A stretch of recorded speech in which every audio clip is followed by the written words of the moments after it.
আমি কি করছি জানেন, আমি হলো স্ট্রবেরির জুস করতেছি। স্ট্রবেরিগুলো আমি কেটে নিলাম, নিয়ে জুস করছি। বেশি ব্লেন্ডারে দেওয়া হয়ে গেছে, তো ভরে যাচ্ছে।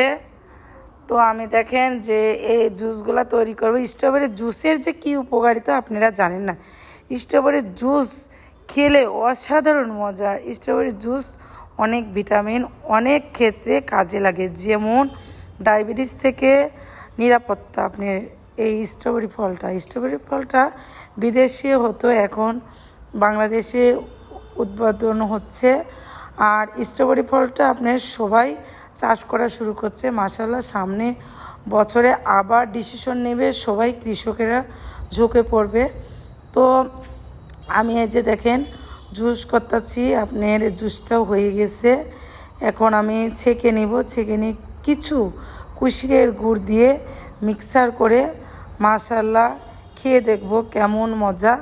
আপনারা যদি বাজার থেকে জুস নিয়ে আসেন, মানে স্ট্রবেরি ফলটা নিয়ে আসেন, তো অবশ্যই জুস করবেন। আর এই জুসটা খাবেন দুপুরবেলা খেলে অনেক সুস্বাদু, মানে ফ্রিজে রেখে খাবেন তাহলে অনেক সুস্বাদু মজা আর এক্সেলেন্ট।